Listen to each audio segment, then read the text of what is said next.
Buonasera a tutti, ben ritrovati col nostro consueto appuntamento del martedì sera col cittadino sovrano.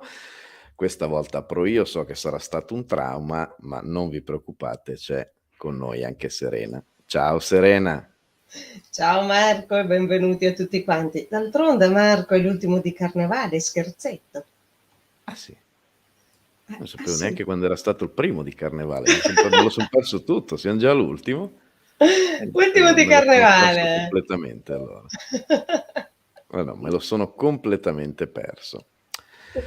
Allora, perché ho dovuto fare io l'introduzione questa sera, perché Serena si è sottratta, questa è una delle prime motivazioni, ma la seconda è che Sono sottratta per un buon motivo. Uno, per far lo scherzetto. ecco. Così spiazziamo un po', no? Così, se no poi si abituano sempre alle stesse cose. E Infatti due? mi avete notato spiazzato, vero?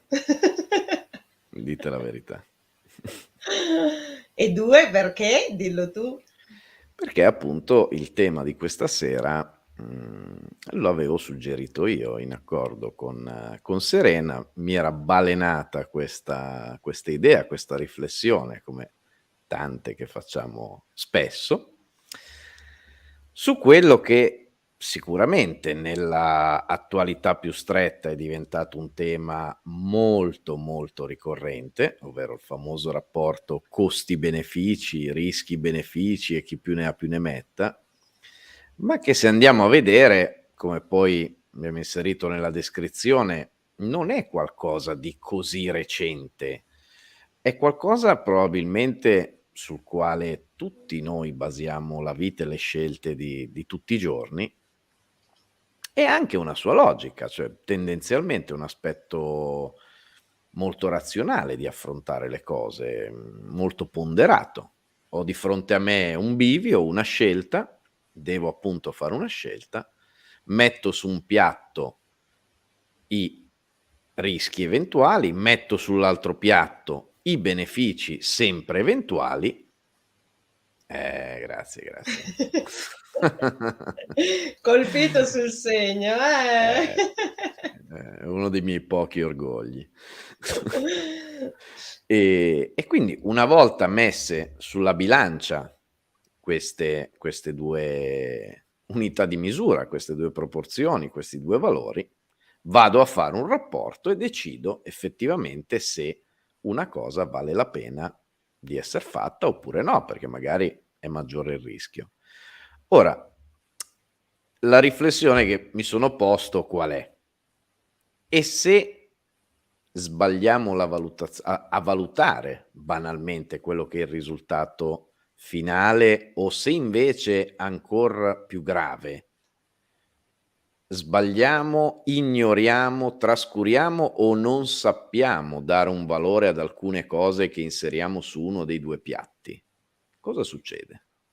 Perché a quel punto è ovvio che tutta la divisione, tutto quel rapporto che si va a creare e di conseguenza anche il risultato è totalmente errato. E quindi, diciamo in via generale, giusto per far capire il concetto generale, poi magari faremo anche degli esempi molto pratici, mi sono posto delle domande. Nel momento in cui io devo fare una scelta, quanto vale per esempio e quante volte mettiamo queste cose all'interno di questi rapporti? Quanto vale la felicità? Perché spesso noi alla fine i rapporti li facciamo o in termini economici o in termini di tempo, sostanzialmente il più delle volte è questo, sono valori numerici, è qualcosa di misurabile e probabilmente nel mondo di oggi è sempre più scientifica e sempre più misurabile, questa unità di misura. In realtà questo dovrebbe portarci scientificamente a un risultato molto più vicino alla perfezione, mio modesto parere ci sta portando molto più lontano. Per esempio, in tempi non troppo lontani, spesso veniva messo l'onore su questo piatto della bilancia e valeva tanto. Oggi quanto vale l'onore? Quanto vale la felicità? quanto vale l'amore? Se io dovessi fare una finanziaria e decidere dove allocare dei soldi, come faccio a stabilire o a prendere una decisione in funzione della felicità, della giustizia, dell'onore, della soddisfazione? Sono valori intanto molto astratti, è difficile dargli un quantitativo numerico. In quel momento, a quel punto, diventa complicato fare un rapporto. Il problema è che se io non ce li metto proprio, eh, mi si falsa completamente la completa equazione a quel punto, cioè tutto il rapporto verrà falsato. E quindi mi piaceva affrontare, discutere, ragionare sia con Serena che con tutti voi di questo aspetto qui, di cui avevo pensato. Magari lasciandovi giusto un esempio pratico per poi dare la parola a Serena. Fino a poco tempo fa io avevo un negozio in un condominio che non aveva l'ascensore. Era stato proposto in assemblea di valutare di mettere l'ascensore. Ovviamente io avendo il negozio al piano terra, entrando dalla vetrina, quindi non passo neanche dall'androne del palazzo, e tutti si aspettavano che io banalmente dicessi di no, perché se io avessi dovuto fare un rapporto costi-benefici non avrei avuto sostanzialmente nessun beneficio, ma di sicuro avrei avuto dei costi, perché comunque pur essendo al piano terra avrei dovuto partecipare anch'io. Inspiegabilmente fui uno dei primi a votare sì, con sommo sconcerto di tutti, perché logicamente mi guardavano come per dire: "Ma non avrà capito di cosa si sta parlando". È l'unica, perché se no non c'è una spiegazione. Beh, perché io ho votato sì? Non tanto perché volessi fare il bastian contrario, anche se provoca della goduria a volte fare questo tipo di azioni, ma perché semplicemente sul rapporto dei costi ovviamente c'erano quelli preventivati. Su quello dei benefici io, rispetto ad altre persone, avevo messo delle cose diverse. È vero che io personalmente non ci avrei probabilmente guadagnato nulla, perché se l'avessero installato senza dirmelo, probabilmente non mi sarei neanche accorto dell'esistenza dell'ascensore. Ma intanto facevo una cosa giusta, perché se una persona anziana abita al terzo piano, non è così piacevole che si faccia le scale a piedi. Faccio un qualcosa che mi farà riconoscere altruista, e probabilmente quando servirà qualcosa a me in futuro ci sarà più disponibilità a venirmi incontro. Se io invece avessi creato uno scontro, quello che avrebbe perso in quell'occasione me l'avrebbe rinfacciato probabilmente un domani. Mi ha detto: no, tu all'epoca non hai votato perché non ti conveniva quella roba, e io non voto adesso per quella che conviene a te. Ma soprattutto, volendo ampliare ancora di più l'orizzonte, un palazzo senza ascensore ha il quarto piano e il terzo piano che valgono notoriamente molto poco. Se valgono molto poco, verranno acquistati probabilmente da persone che non potevano, sarà brutto da dire, ma che non potevano permettersi nient'altro di meglio, e quindi poi magari faranno fatica a pagare le spese e quindi non si potranno fare migliorie. Se invece quel palazzo diventa nuovo, se invece quel palazzo è ben abitato, alla fine non aumenta anche il valore del mio immobile? Non ci sto guadagnando anch'io? Ecco, questo è tutto un esempio di prospettiva, nel senso che stiamo parlando proprio della stessa cosa e di valori anche misurabili. Qui quello che cambia in realtà è l'orizzonte temporale. Io sul rapporto dei costi e su quello dei benefici, in che arco temporale sto ragionando? Da qui a un giorno? Da qui a un mese? Da qui a un anno? Perché questa cosa cambia. E, come spero si sia capito da questo esempio, cambia parecchio, ma veramente tanto. Serena. Eccola, Perché presente. stasera mi diverto anch'io. Allora, io mi focalizzerei su 2 aspetti. Uno è quello del tempo di cui hai, appena detto.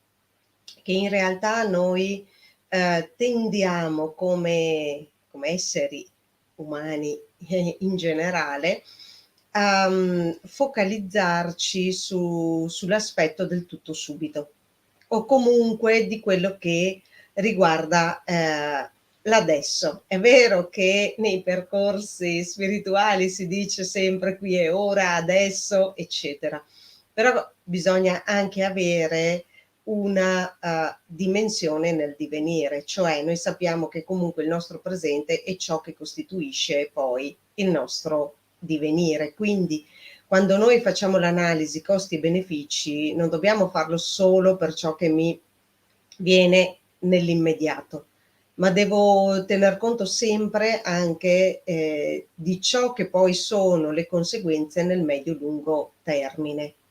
E quindi tutto l'aspetto di cui hai già accennato tu con l'esempio.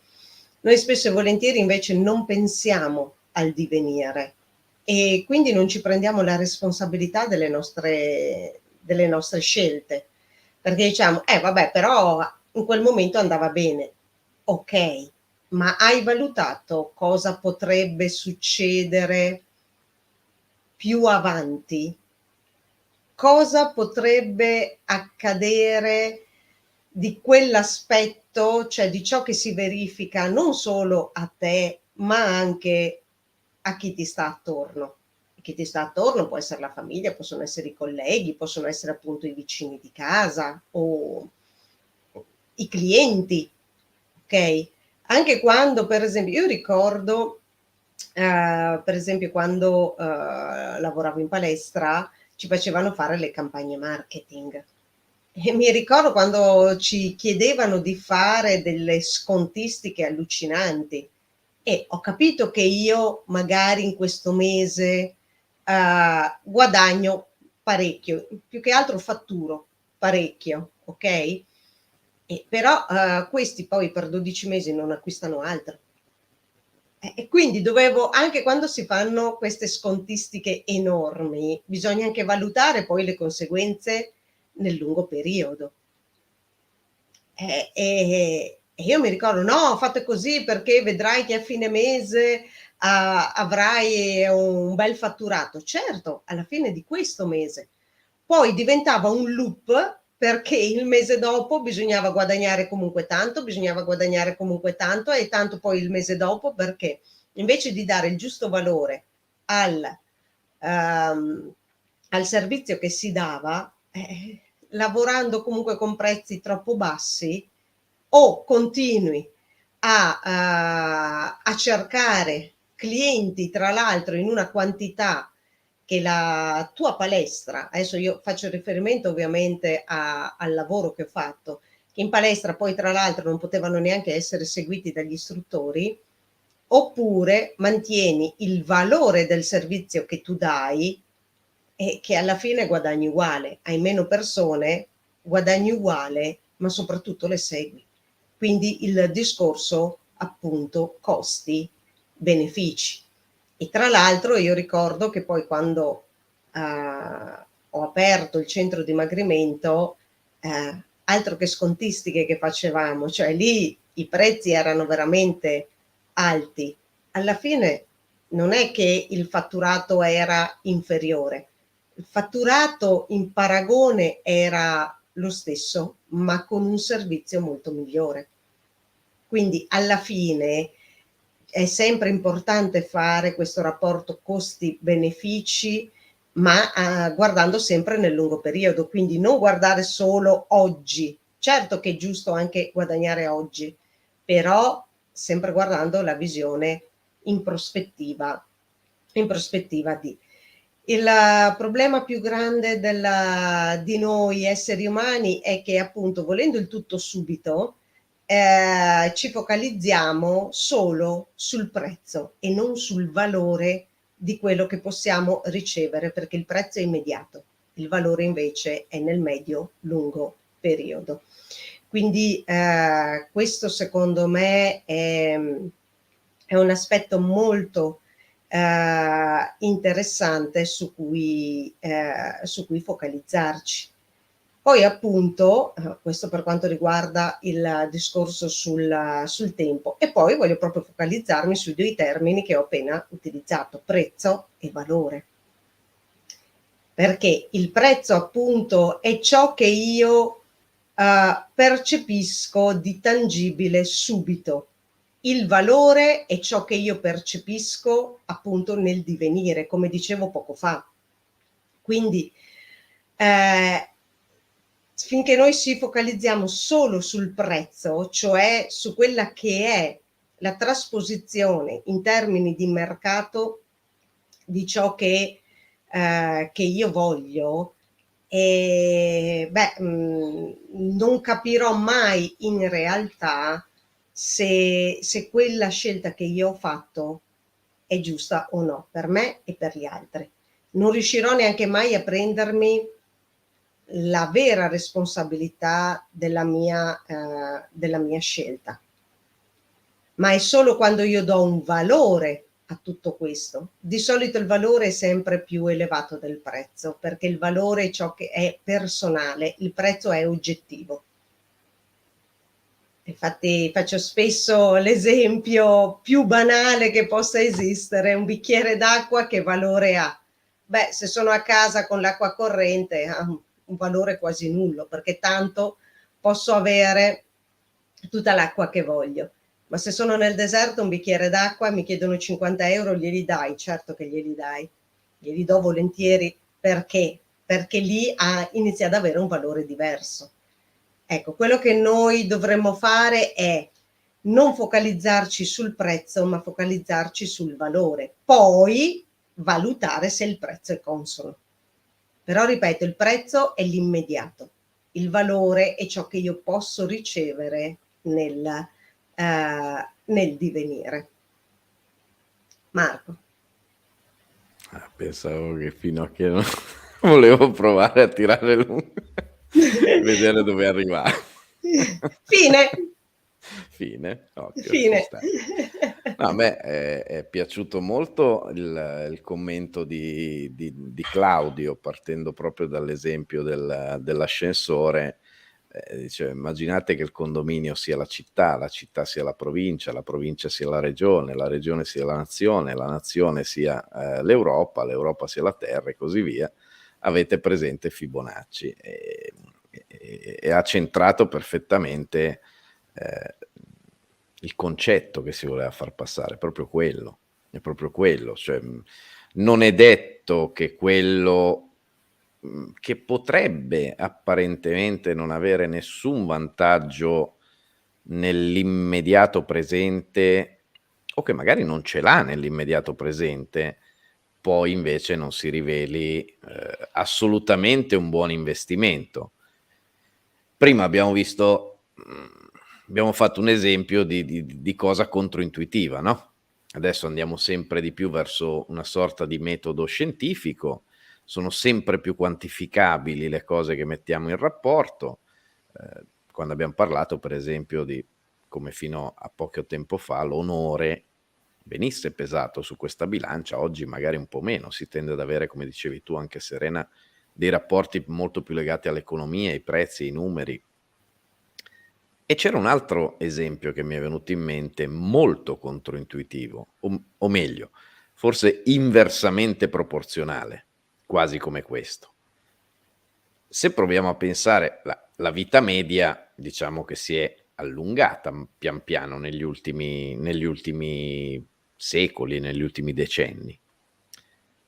Eppure, e questo dovrebbe portarci a pensare che una persona che mediamente magari, che ne so, viveva 30 anni, 40 anni, 50 anni, aveva un'aspettativa di vita molto più bassa rispetto alla nostra, tendesse a ragionare molto più nel breve termine, perché banalmente aveva molto meno tempo a disposizione. E allo stesso tempo potremmo essere portati a pensare che, siccome invece la nostra prospettiva di vita si sia quasi raddoppiata rispetto a questi valori, a questo punto la nostra prospettiva automaticamente raddoppi. Ecco, proviamo a guardare per esempio i palazzi, le chiese. Ora, se oggi qualcuno dicesse di voler costruire qualcosa come il Duomo di Milano,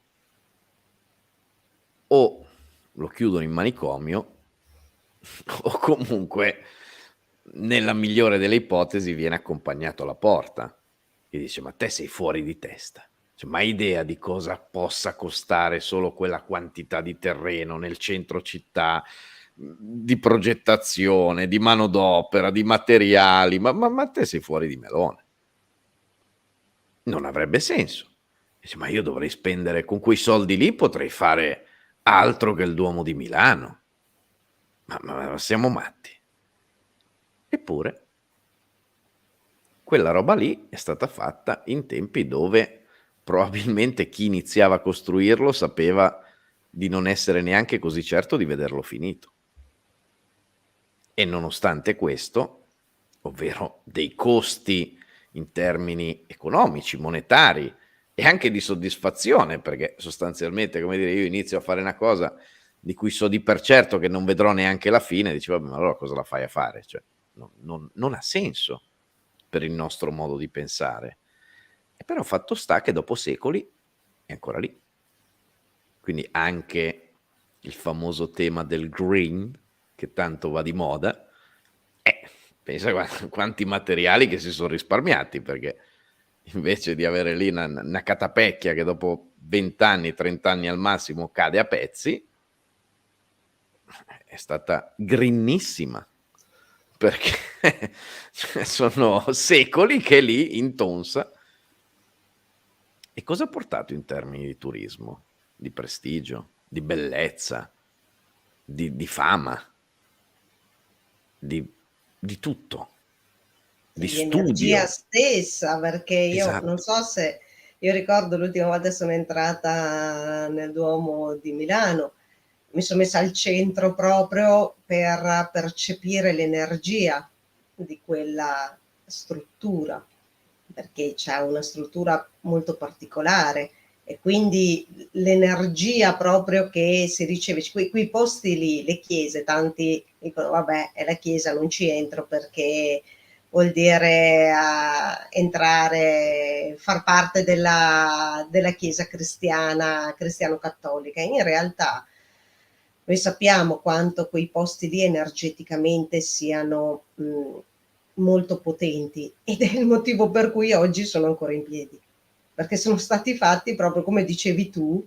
valutando tutta una serie di fattori, i materiali, il modo con cui vengono costruite e guarda caso, riescono a rimanere in piedi con terremoti, eccetera, eccetera, riescono a rimanere ancora su. E Esatto. quindi sono, come dici tu, greenissimi e quindi il rapporto costi-benefici sicuramente cioè ha i benefici molto più elevati rispetto ai costi, proprio perché non si è visto il discorso del costo nell'immediato, ma quello che può essere poi il valore invece nel divenire. Qui Claudio mi apre proprio, mi spalanca il cuore, io mi metterei in piedi a fare un'ovazione, una standing ovation perché finalmente leggo Beh, qualcosa e che veramente d'altronde mi Marco, sforzo di... come È abbiamo detto bello, più volte, noi pensiamo alla pace dall'altra parte del mondo quando siamo in guerra col nostro vicino di casa. esatto, Cioè, in realtà, se vogliamo la pace dall'altra parte del mondo, dobbiamo partire dal basso, cioè dalla nostra famiglia, dai nostri amici, dai vicini di casa, dalla persona che ci sta antipatica al lavoro.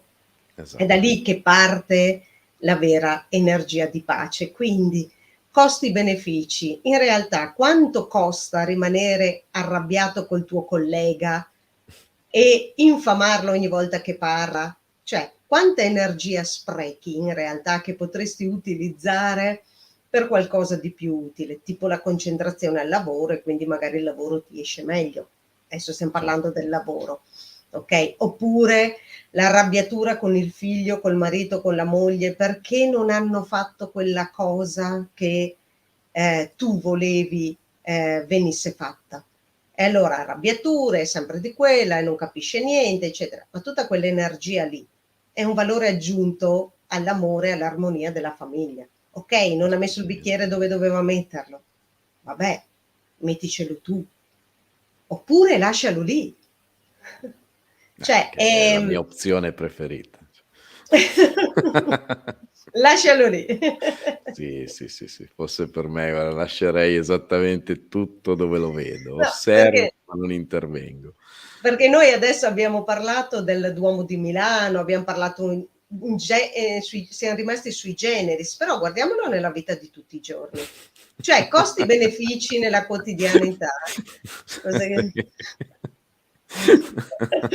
allora, Marco, questa sera hai avviato un Nuovo un percorso. argomento, la giacca perfetta, il nodo perfetto, cioè però adesso E ci il ridiamo doppio sopra, però Windsor. Claudio non ha tutti i torti, cioè noi pensiamo sempre a ciò che non possiamo toccare con mano e quindi vogliamo essere perfetti in ciò che sappiamo che comunque noi non ci saremo mai.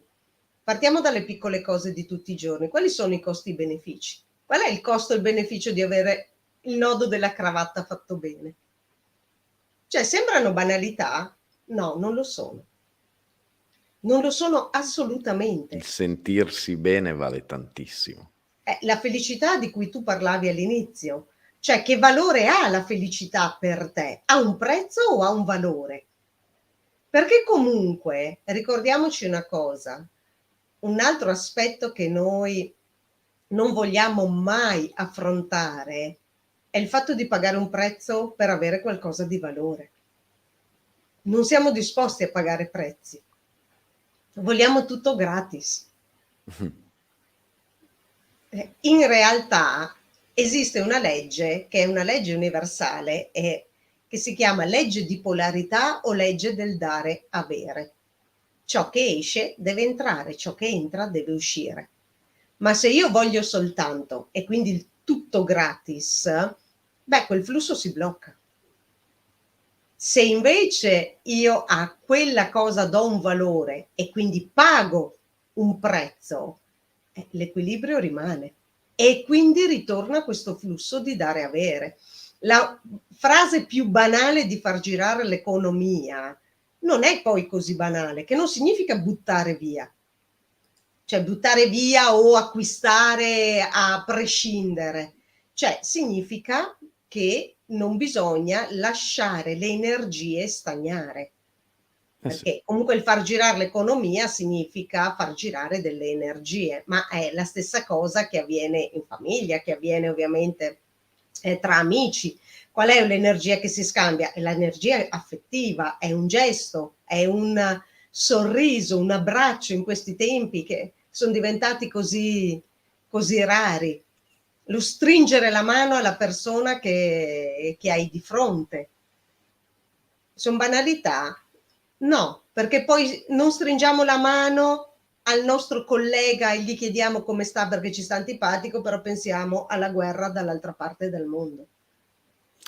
Guarda che hai Vogliamo centrato un scusa, punto mica da niente, costi benefici quali sono? Iniziamo coi costi benefici che noi possiamo gestire, perché poi tutto si amplia. Invece noi pensiamo sempre ai costi benefici di sempre ciò che non possiamo gestire direttamente. Allora lavoriamo su ciò che possiamo gestire diversamente. Voglio la mia felicità? Devo lavorare su di me. Non posso lavorare sugli altri se voglio la mia felicità. E quindi devo saper considerare qual è il prezzo che io sono disposta a pagare per la mia felicità. È un po' come: vuoi la laurea? Sai che devi passare 20, compratela. 25, 30 esami. No, Cosa? compratela. Vuoi la laurea? Oppure Compratela. compratela. Però c'è Cosa un ci vuole? prezzo da pagare, Marco. Certo. Cioè o studio o la pago, okay? Non stiamo facendo pubblicità sul comprarsi la laurea, sia chiaro, è solo un esempio. Ah, io prima perché dicevo, Serena, che hai centrato un punto mica da niente, perché prima tu hai fatto una domanda nel passaggio, dicevi: "Sono delle banalità?" E paradossalmente, prendiamola come provocazione. Sì, nel senso che il grosso problema è il non rendersi conto il più delle volte dell'ovvio, cioè non del difficile, ma dell'ovvio, appunto di cose che dovrebbero essere teoricamente banali, ma nel senso di basilari e che però non si capisce bene il motivo in base alle società, ai valori e a tante componenti poi, si perdono, si sostituiscono, si cambiano. Facevi l'esempio prima dell'economia, del far girare i soldi. In teoria dovrebbe essere un concetto non semplice, di più. Cioè, se andiamo a vedere quando leggiamo un articolo di giornale o sprecati X migliaia di euro, buttati, spesi lì altre centinaia di migliaia di euro, ma e noi ci arrabbiamo perché logicamente, cioè, lo Stato ha speso tanti soldi, ha fatto del debito. Ora, se lo Stato spende, ci deve essere qualcuno che ovviamente incassa perché delle 2 l'una. E questa persona che incassa a sua volta, siccome per il momento in paradiso ancora non ce li si può portare, a sua volta dovrà spendere.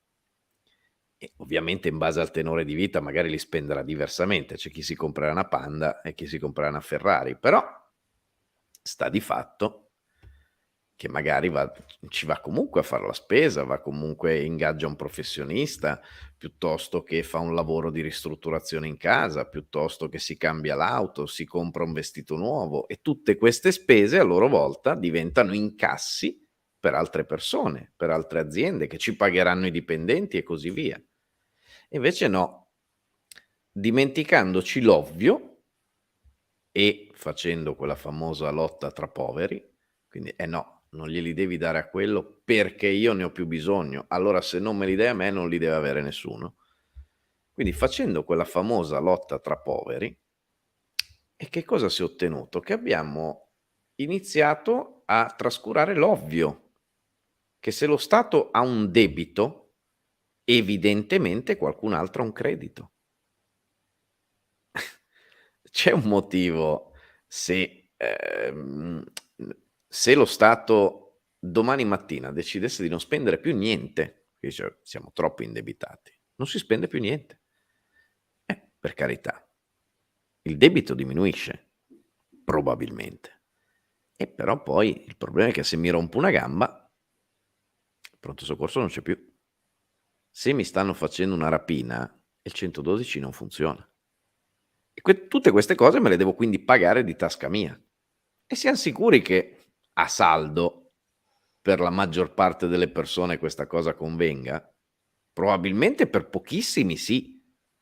Perché ovviamente se pago miliardi o milioni di euro di tasse, ha voglia a chiamare 112, 118 e compagnia cantante, cioè tanto magari non li chiamo comunque, ma per tutti gli altri è un costo in più.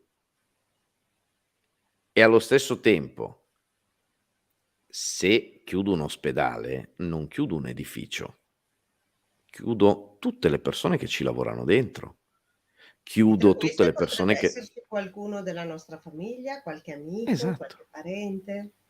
e chiudo quelli che ci fanno la manutenzione, e chiudo quelli che ci fanno le pulizie, e a loro volta chiudo parecchio budget delle famiglie di ognuno che potrà spendere meno in altri negozi. Ma siccome si è ristretto questo campo visivo sempre di più, basta che ci parlino di una persona che non sia un diretto parente, cioè quello lì prende 15.000 euro di pensione. Scandalo, gli va tolta subito.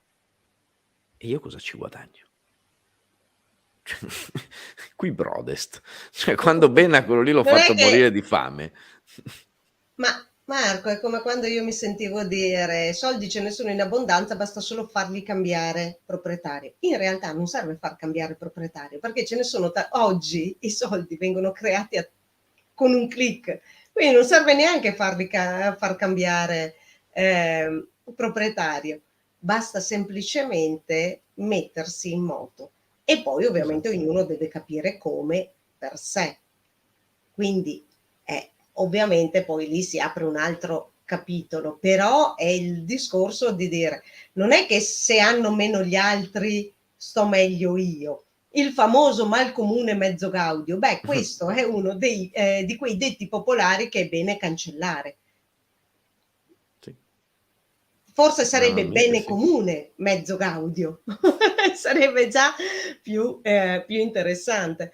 Marco, io vorrei aprire una parentesi a proposito di energie, relative a costi e benefici. Mh-mh. E volevo insomma aprire questa parentesi perché le parole hanno una grandissima energia. Tu sai che io mi occupo da tanto tempo, insomma, di questo. E quindi volevo dire a quelli che in chat vengono per offendere, cioè risparmiate l'energia di scrivere quel messaggio, perché 1 non verrà, fatto passare e 2 non ci perdiamo tempo per quel tipo di messaggio. Perdonami, ma ho visto che ormai, insomma, c'è qualcuno che in chat viene per offendere qualche personaggio. A noi non interessano le offese, perché stiam parlando di costi e benefici.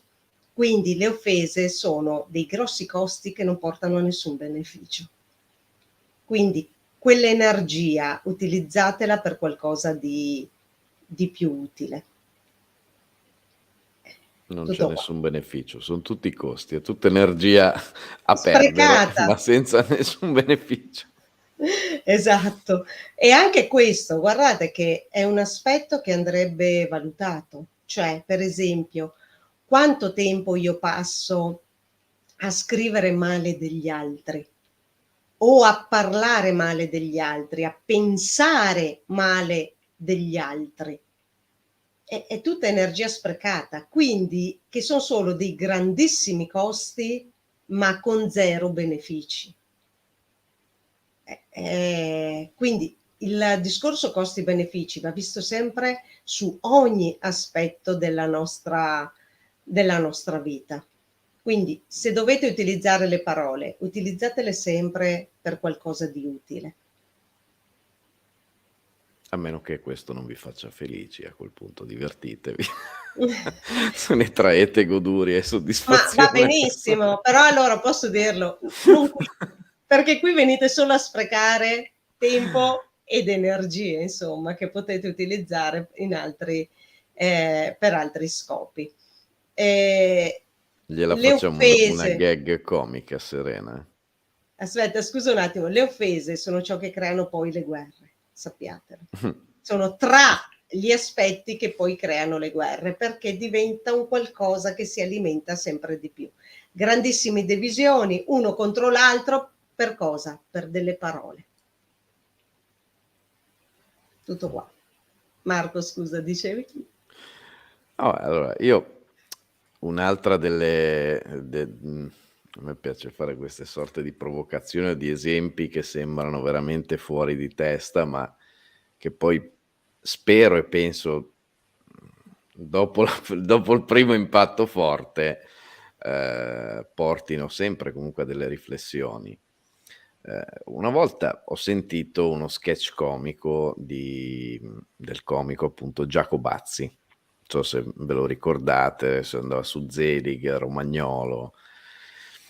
E lui ha fatto una bellissima gag, vi invito a cercarla, la trovate sicuramente, dove lui da ragazzo provava, f classico corteggiamento, no, alla bella di paese, quindi la invita a cena e quindi va a lavare la macchina, mette l'Arbre Magique, la profuma tutta, si presenta lì 1 ora prima, pieno alla macchina, sta lì 1 ora, 1 ora e mezza ad aspettare, poi scende la signorina, a quel punto sceglie il ristorante più costoso di tutti, la signorina mangia come fosse un camionista alpino, quindi gli fa fuori una vagonata di soldi. Ovviamente il suo obiettivo da, neoadulto qual era? È quello di provare, di diffondere tanto amore verso verso il prossimo e soprattutto verso la ragazza. E questo lo racconta poi vabbè, in una maniera bellissima, ma ad un certo punto dello sketch lui cosa dice? Fa una battuta, ma che attiene molto al tema di questa sera. A un certo punto, dopo che fa l'elenco di tutte le spese che ha sostenuto, la benzina, la macchina, il lavaggio, 1 ora prima, 1 ora dopo, mi compro il vestito, mi compro l'abito, mi metto la cravatta e tutto il resto, dice: "Perché poi a un certo punto sei lì che stai facendo l'Adriatica con la macchina e te non ti fermi a pensare, nonostante ce l'hai davanti agli occhi, che te con 20 € avresti risolto la serata a colpo sicuro, senza anche in tuta, cioè senza metterti l'abito, senza neanche la macchina, in bicicletta anche. Ora, ovviamente è una battuta, ma pensiamo se veramente tutto il nostro ragionamento e le nostre scelte si basassero su o si avvicinassero sempre di più a un rapporto solo di tipo economico o di spesa e di beneficio immediato. A questo punto diventerebbe, sfruttando questo esempio pur ironico, ma avere una famiglia sarebbe da pazzi. Cioè se io non ci metto sul piatto il valore dell'amore, dell'affetto, della famiglia appunto, diventerebbe una roba folle. E dici: "Ma sei scemo? Cioè tu ti sposi con una persona e quindi già ti precludi l'intero restante universo di quel sesso. E già la bilancia inizia a essere un po' in bilico. Ma poi ti costa un sacco di soldi sposarti. E poi è difficile. E poi E probabilmente poi se dovrai hai dei figli? litigare. Eh, ti tocca sta Esatto, sveglio la notte. E costano. esatto. E ti stressano. E avrai meno tempo. Cioè, a questo punto la battuta di Giacobazzi diventerebbe ineccepibile invece, su un discorso puramente economicistico, non fa una piega. Per quanto sia nato come una battuta, ma non fa una piega. Dici: "Ma perché io devo?" Se gli tolgo tutto il resto, che non è misurabile, ed anzi, nella sua misurazione sembra quasi dovermi portare verso l'altra parte, veramente si arriva a perdere quelle che prima chiamavamo banalità, ovvio. Oggi è ovvio, come 2, 3, 4, 5 secoli fa era ovvio e non poteva essere altrimenti che morire in battaglia o morire per seguire un proprio ideale, per difendere un proprio era non ovvio, era scontato.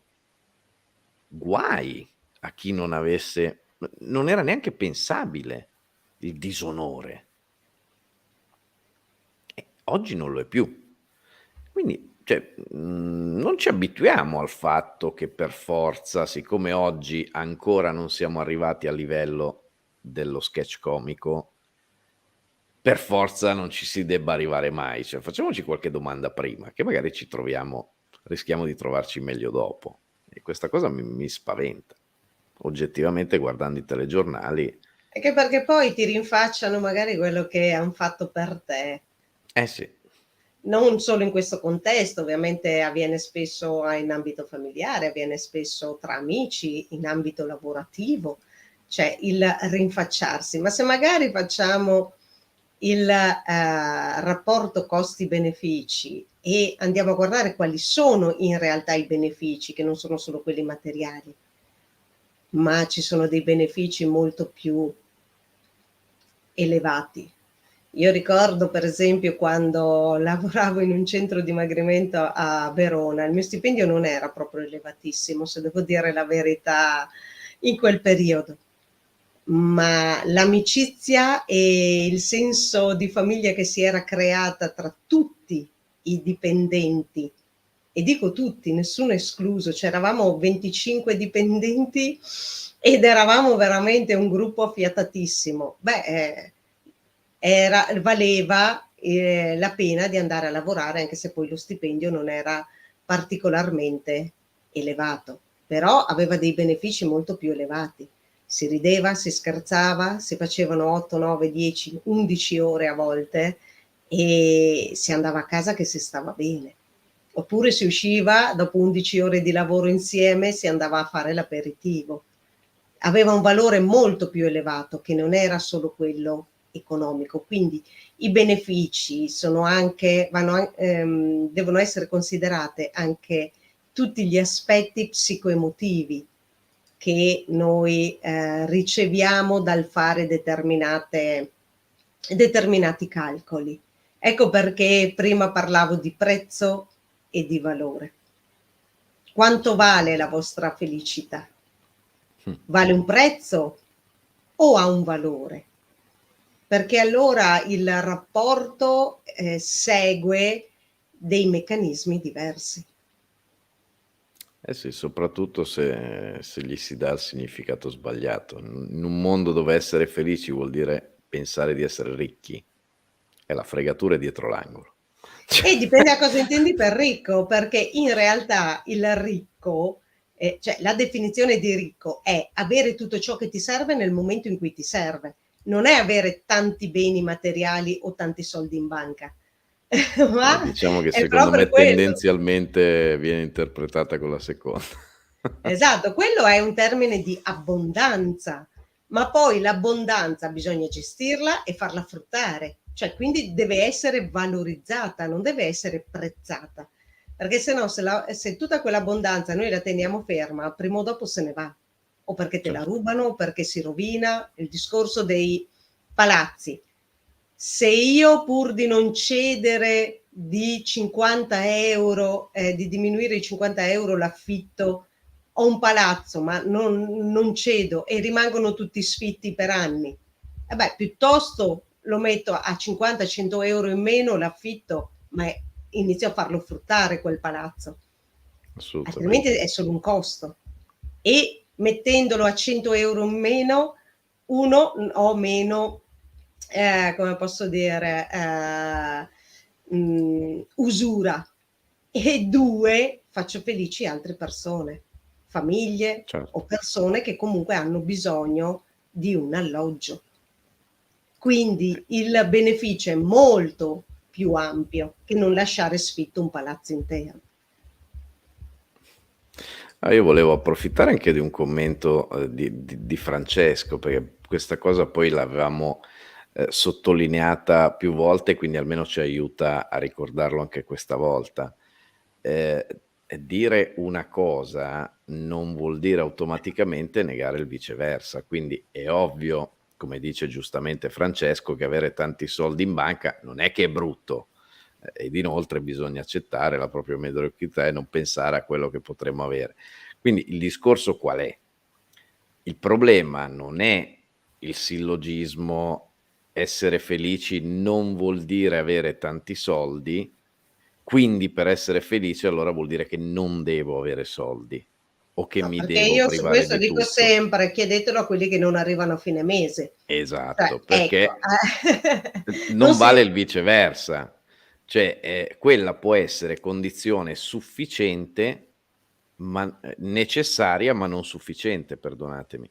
Nel senso che ci può essere la persona effettivamente attaccata maniacalmente al denaro e questa persona banalmente col solo ed esclusivo accumulo di denaro già raggiunge la felicità, quindi per quel tipo di persona è già l'obiettivo.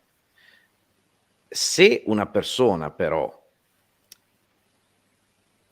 raggiunge il suo stato massimo di felicità, che ne so, perché ha la passione di volare, di andare a cavallo, piuttosto che altre 1000 cose, tu ha voglia d'aumentare gli zeri in banca, ma se lo privi di quell'altra roba lì, si possono aggiungere all'infinito gli zeri. Quante volte vediamo attori, star, cantanti, personaggi famosi dello spettacolo che altro che conti in banca, cioè ce n'hanno a buttare. Eppure quante volte si finisce in suicidi, problemi di alcol, problemi di droga.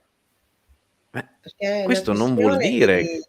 di saper gestire poi eh, quello ma perché? che Perché non sono i arriva. soldi di per sé che li fanno drogare o non li fanno drogare, cioè non è che vale il sillogismo: "Allora se divento famoso e miliardario ti droghi perché sei un Allo drogato." allora Marco, siccome Eh, noi siamo esseri umani, eh.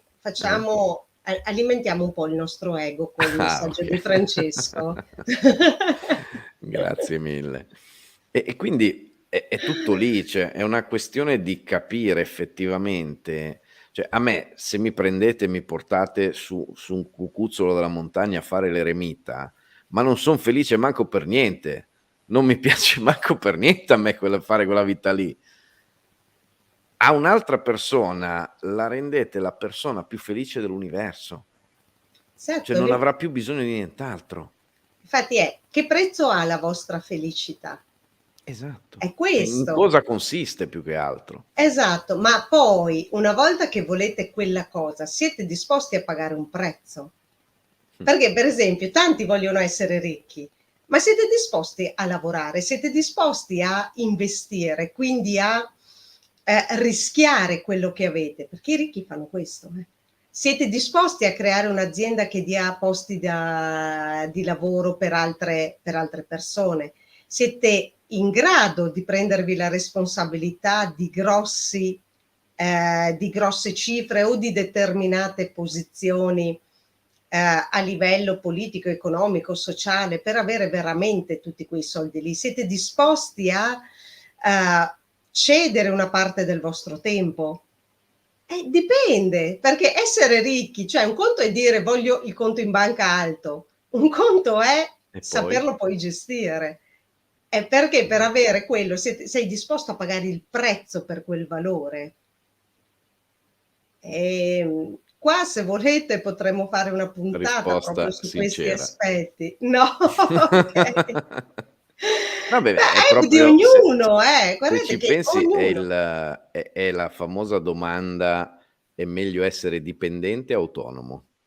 beh, dipende da Non c'è quello una che vuoi risposta. Esatto, dipende cioè da dipende da te. ogni persona, Esatto, e perché non c'è un banalmente. qualcosa di giusto o sbagliato in questo Esatto. Chi senso. C'è quello che preferisce vuoi tu. chi preferisce e sta bene, giustamente, si sente bene avendo quella base di certezza, per poi costruire anche altro. E se tu lo metti a fare l'autonomo, sta male, perché vivrà con ansia il fatto di non sapere se domani percepirò un compenso oppure no, quella persona mi paga oppure no, domani riuscirò a stare aperto o fallisco. Al viceversa, una persona che è più felice o comunque si sente felice e libera, non avendo determinati vincoli, pur mettendo a rischio e sapendo in maniera cosciente che non è detto che vada tutto bene e nemmeno che se le cose vanno bene oggi è detto per forza che lo andranno anche domani. Ma il fatto di avere quella libertà, che poi magari lo porta anche a lavorare 4 ore in più al giorno, ma come dice lui, dove vuole lui, a fare quello che dice lui, gli puoi promettere qualsiasi tipo di stipendio, non accetterà mai. O se anche dovesse accettare, non sarà mai felice. Dice: "Ma io ti offro uno stipendio che è il doppio di quello che sei abituato a guadagnare tu normalmente da autonomo."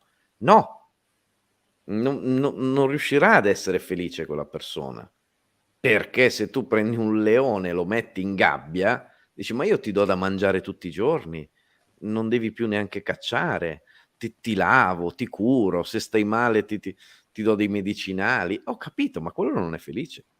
Quello è Ma abituato a fare l'altro il lavoro. leone dice: "Preferisco starmene nella savana, cacciare Esatto, io, rischiare anche qualche giorno di non mangiare, ma sono libero". esatto, Quindi esatto. dipende, è sempre da quelli che sono Soggettivo. i nostri obiettivi. Infatti è per quello che noi non dobbiamo mai emulare gli altri, ma dobbiam capire qual è la nostra felicità e qual è anche il nostro concetto di ricchezza in realtà, perché abbiamo toccato questo argomento, visto che parliamo costi-benefici, insomma la ricchezza ci sta pure, che la ricchezza, ripeto, dipende molto da quello che intendiamo noi, che è più legata comunque ad un discorso valoriale che al prezzo. Poi magari sul discorso ricchezza, abbondanza, eccetera, se volete faremo anche una puntata che potrebbe essere interessante per capire determinati aspetti.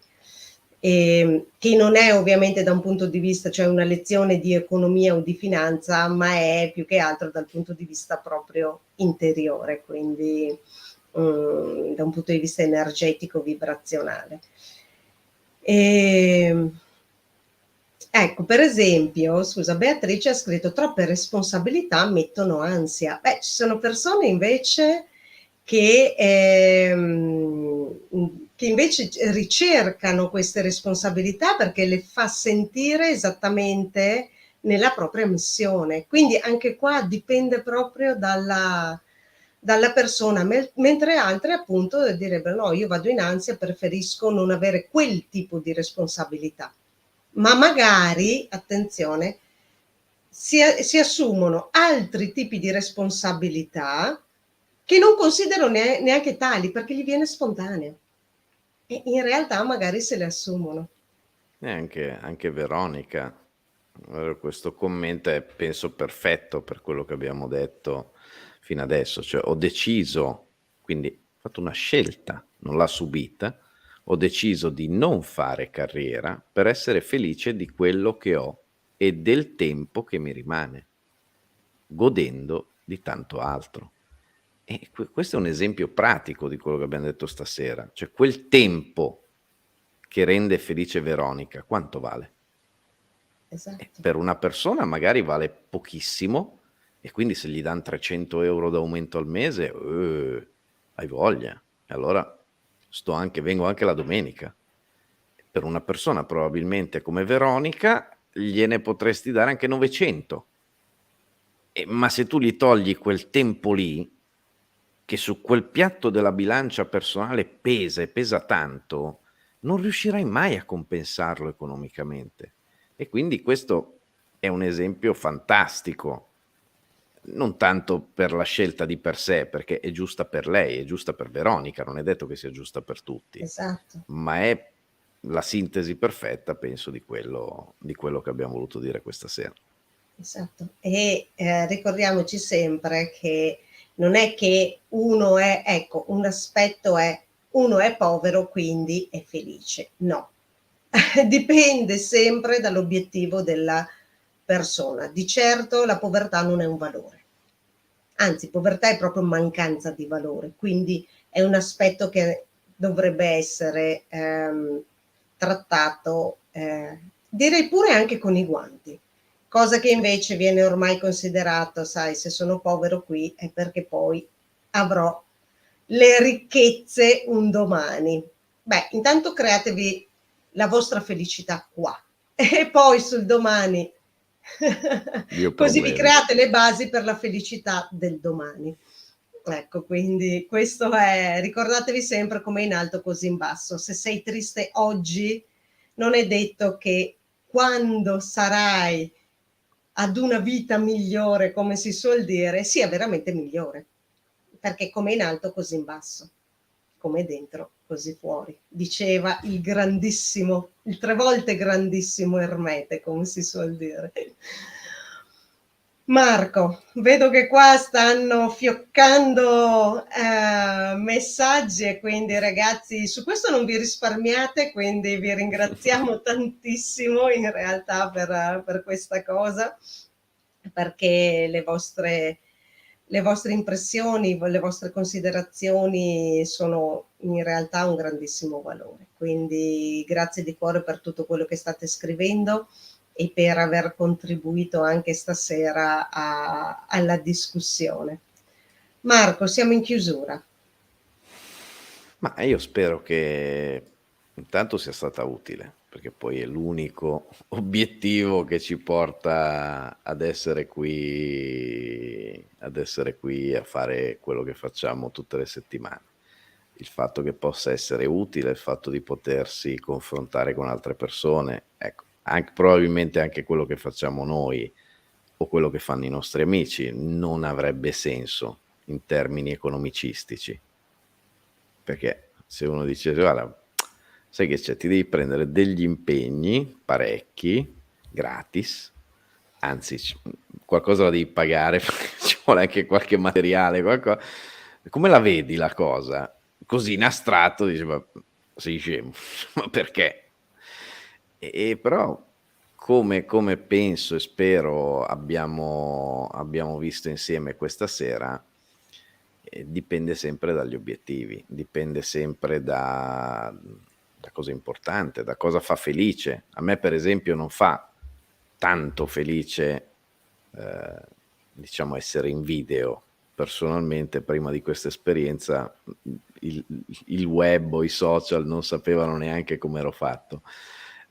Però ho, un obiettivo, ho uno scopo, che è quello di conoscere nuove persone, interfacciarmi con nuove persone, che è quello di crescere io personalmente, ma cercare di dare un pezzettino magari di quello che è il mio pezzettino di vita. Ognuno poi, se ognuno ci mette il suo, è tanta roba. E questa cosa è cambiata un pochino quando appunto, per fare l'esempio di prima, sono diventato papà. È un'altra cosa che assolutamente antieconomica in teoria, ma invece è molto, molto bella. Probabilmente se qualcuno 10 anni fa mi avesse detto che mhmm, mi avesse descritto la mia vita di oggi, gli avrei dato del matto, perché 10 anni fa non avrei mai fatto 3/4 delle cose che faccio oggi. Le avrei ritenute molto stupide e forse non lo erano. Forse lo erano per quella persona che viveva 10 anni fa ed era giusto così. Non le avrei potute fare se non con la soddisfazione e col piacere. Quindi è giusto continuare così, con quello che a ognuno di noi fa felice. Grazie Marco, io ne approfitto ovviamente per invitare sempre tutti quanti venerdì alle 13:30 sempre live con Stampa e Omissis e poi invece con il cittadino sovrano martedì prossimo alle 21:30. Rimanete con noi anche per tutte le altre rubriche, sono momenti un po' caldi, quindi magari si parlerà di tante cose di attualità nelle altre rubriche. Quindi grazie di cuore a tutti quanti per essere stati con noi, grazie per tutte le interazioni che avete fatto e ringraziamo anche chi ci ascolterà poi in differita. Buonanotte a tutti, grazie Marco. Buonanotte soprattutto anche ai suonatori, come si dice spesso. Non i Scherzi a suonatori parte, di grazie a campanelli tutti. a quest'ora però, eh. No, assolutamente. Non Okay. so a cosa si Non lo riferisse fanno quello. ancora? Perché noi ci divertivamo. Oh, io mi divertivo come un matto. Una volta però un signore ci ha sparato col fucile a piombini con la gas, non è piacevole perché poverino però aveva ragione, perché glielo facevamo spesso, allora dopo un po' si è attrezzato, ci aspettava però son contento vedi di essere stato piombinato, è stata una bella esperienza. È stata un'esperienza ti ha arricchito la vita questa esperienza. Anche la gamba era diventata più ricca, più grande, cioè si era proprio gonfiata lì nel punto dove m'era arrivato il piombino, era proprio bella ricca. Vabbè, insomma queste cose che oggi non avvengono più. Diciamo che per Non so se concludere dire per sono fortuna o per sfortuna, però ma io sono comunque dell'idea per sfortuna, cioè io sono assolutamente orgoglioso di tutte le cose più assurde e stupide, di tutti gli errori che ho fatto nella mia vita. Sono la cosa più bella che abbia mai fatto, quindi li rifarei tutti, il piombino compreso, guarda, quindi non penso che il non avere rimpianti poi sia una cosa veramente bella. Tu a quel punto tutte le sere vai a letto che sei a posto. Allora, grazie allora di cuore a tutti quanti, buonanotte e Marco, sigla.